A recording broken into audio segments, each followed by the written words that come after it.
ಈಗ ಎರಡು ಕುಟುಂಬವನ್ನ ಭೇಟಿ ಮಾಡಿ. ಒಂದು ಅನು ಅವರ ಕುಟುಂಬ, ಮತ್ತೊಂದು ರಿಯಾ ಅವರ ಕುಟುಂಬ. ಈ ವಿಡಿಯೋದಲ್ಲಿ ನಾವು ಯಾವ ಕುಟುಂಬ ಸದಸ್ಯರ ಎತ್ತರ ಜಾಸ್ತಿ ಇದೆ ಅಂತ ಕಂಡುಹಿಡಿಯಬೇಕು. ಓಕೆನಾ? ಈಗ ಮೇಲ್ಭಾಗದಲ್ಲಿ ಬರುತ್ತಲ್ವಾ, ಇವೆಲ್ಲಾನು ಅನು ಅವರ ಕುಟುಂಬ ಸದಸ್ಯರ ಎತ್ತರ. ಇಲ್ಲಿ ಕೆಳಗಡೆ ಭಾಗದಲ್ಲಿ ಬಂದಿದ್ದು ರಿಯಾಳ ಕುಟುಂಬ ಸದಸ್ಯರ ಎತ್ತರ. ಹಾಗಾದ್ರೆ ಎರಡರಲ್ಲೂ ಯಾವ ಕುಟುಂಬ ಸದಸ್ಯರ ಎತ್ತರ ಜಾಸ್ತಿ ಇದೆ ಅಂತ ಕಂಡುಹಿಡಿಯಬೇಕು. ಓಕೆ ಅಲ್ವಾ? ಇವೆರಡನ್ನು ನಾವು ಡಾಟ್ ಪ್ಲಾಟ್ ಮೇಲೆ ನೋಡೋಣ. ಡಾಟ್ ಪ್ಲಾಟ್ ಮೇಲೆ ಈ ರೀತಿ ಕಾಣುತ್ತೆ. ಈಗ ನಾನೇನಾದ್ರೂ ಯಾವ ಕುಟುಂಬ ಸದಸ್ಯರ ಎತ್ತರ ಜಾಸ್ತಿ ಇದೆ ಅಂದ್ರೆ, ಕೆಲವರು ಅನು ಅವ್ರದ್ದು ಅಂತೀರಾ, ಕೆಲವರು ರಿಯಾ ಅವ್ರದ್ದು ಅಂತೀರಾ. ಹಾಗಾದ್ರೆ ಯಾವುದು ನಿಜ ಯಾವುದು ಸುಳ್ಳು ಅಂತ ನಾವು ಸಾಲ್ವ್ ಮಾಡಿ ಕಂಡಿಡಿಯೋಣ.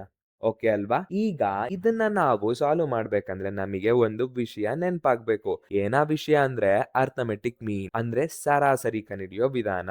ಈಗ ನಾವು ಅನು ಅವರ ಕುಟುಂಬ ಸದಸ್ಯರ ಎತ್ತರದ ಸರಾಸರಿ, ರಿಯಾ ಕುಟುಂಬ ಸದಸ್ಯರ ಎತ್ತರದ ಸರಾಸರಿ ಕಂಡಿಡಿದ್ರೆ ನಮಗೆ ಉತ್ತರ ಈಸಿಯಾಗಿ ಸಿಗುತ್ತೆ. ಹಾಗಾಗಿ ಮೊದಲಿಗೆ ಅನು ಅವರ ಕುಟುಂಬ ಸದಸ್ಯರ ಎತ್ತರದ ಸರಾಸರಿ ಕಂಡಿಡಿಯೋಣ. ಸರಾಸರಿ ಎತ್ತರ ಅಂತ ಹೇಳಿದ ತಕ್ಷಣ ಇದಕ್ಕೊಂದು ಸೂತ್ರ ಇರಬೇಕು. ಏನಾ ಸೂತ್ರ? ಎಲ್ಲಾ ವೀಕ್ಷಣೆಗಳ ಮೊತ್ತ, ಕೊಟ್ಟಿರ್ತಕ್ಕಂತ ವೀಕ್ಷಣೆಗಳ ಸಂಕಲನ ಅಂದ್ರೆ ಇದು, ಡಿವೈಡೆಡ್ ಬೈ ಒಟ್ಟು ವೀಕ್ಷಣೆಗಳ ಸಂಖ್ಯೆ. ಅಂದ್ರೆ ಇಲ್ಲಿ ಎಷ್ಟು ವೀಕ್ಷಣೆಗಳಿದೆ? 5 ವೀಕ್ಷಣೆಗಳಿದೆ. ಇದು ಒಂದು ಸಂಕಲನವನ್ನ ಭಾಗಿಸ್ತಿದೆ ಅಂತ ಅರ್ಥ. ಇದನ್ನೆಲ್ಲ ಕೂಡಿದಾಗ ನಮಗೆ 801 ಬರುತ್ತೆ. ಅದನ್ನ ಸಂಖ್ಯೆ 5 ಅನ್ನೋದು ಭಾಗಿಸ್ತಿದೆ. ಹಾಗಾದ್ರೆ ಉತ್ತರ ಎಷ್ಟು ಬರುತ್ತೆ? 160.2 ಸೆಂಟಿಮೀಟರ್ ಅಂತ ಆಗುತ್ತೆ. ಅಂದಾಗ ಅನು ಅವರ ಕುಟುಂಬ ಸದಸ್ಯರ ಸರಾಸರಿ ಎತ್ತರ ಒಂದು 160.2 ಸೆಂಟಿಮೀಟರ್. ಇದೇ ತರ ರಿಯಾಳ ಕುಟುಂಬ ಸದಸ್ಯರ ಎತ್ತರದ ಸರಾಸರಿ ಅಂದ್ರೆ ಸೇಮ್ ಸೂತ್ರ ಬಳಸ್ಕೊಂಡು ಕೂಡಿದಾಗ ಇದನ್ನ 986 ಬಂತು. ಡಿವೈಡೆಡ್ ಬೈ 6 ಅಂದ್ರೆ 164.3. ಆಶ್ಚರ್ಯವಾಗಿ ರಿಯಾಳ ಕುಟುಂಬ ಸದಸ್ಯರ ಸರಾಸರಿ ಎತ್ತರ ಅನ್ನೋದು ಅನು ಅವರ ಕುಟುಂಬ ಸದಸ್ಯರ ಸರಾಸರಿ ಎತ್ತರಕ್ಕಿಂತ ಜಾಸ್ತಿ ಇದೆ. ಹೌದಲ್ವಾ? ಯಾಕೆ ಹಿಂಗಾಯ್ತು? ನಾವಿಂದ ಡಾಟ್ ಪ್ಲಾಟ್ ನೋಡಿದ್ವಿ. ಡಾಟ್ ಪ್ಲಾಟ್ ನೋಡಿದಾಗ ನಮಗೆ ಅನಿಸ್ತು ಅನು ಅವ್ರದೇ ಜಾಸ್ತಿ ಇದೆ ಅಂತ ಅನಿಸ್ತು. ಹೌದಲ್ವಾ? ಡಾಟ್ ಪ್ಲಾಟ್ ಮತ್ತೆ ನೋಡೋಣ. ಇಲ್ಲಿ ನೋಡ್ದಾಗ್ಲುವೆ ಅನು ಅವರ ಕುಟುಂಬ ಸದಸ್ಯರ ಎತ್ತರ ನೋಡಿ, ಇಲ್ಲಿ ಜಾಸ್ತಿನೇ ಇದೆ. ಕೆಲವ್ರು 165, 170, 175. ಆದ್ರೆ ನಮಗ್ ಸಿಕ್ಕಿರ್ತಕ್ಕಂತ ಸರಾಸರಿ ಎಷ್ಟು? 160.2.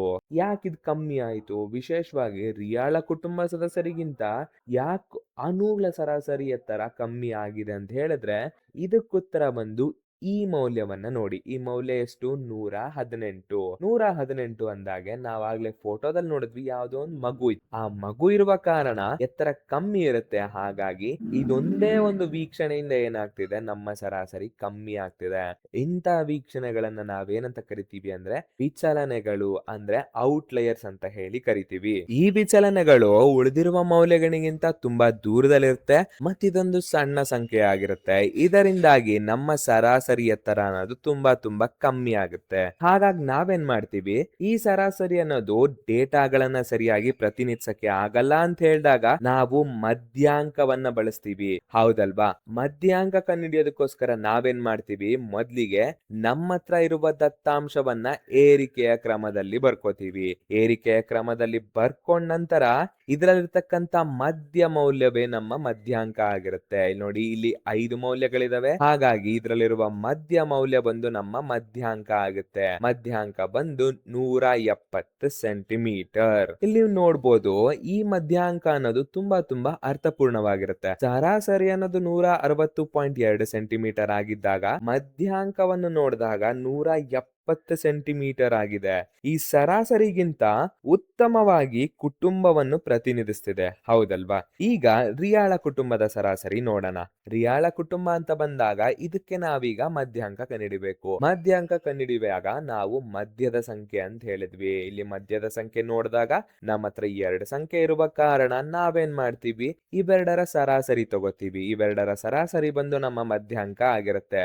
ಈ 2 ಸಂಖ್ಯೆಗಳನ್ನ ಕೂಡಿ ನಂತರ ಸಂಖ್ಯೆ 2ರಿಂದ ಭಾಗಿಸ್ಬೇಕು. ನಮ್ಮ ಮಧ್ಯಾಂಕ ಬಂದು 164.5 ಅಂತ ಆಗುತ್ತೆ. ರಿಯಾಳ ಕುಟುಂಬದ ಸರಾಸರಿ ಎಷ್ಟು? 164.3.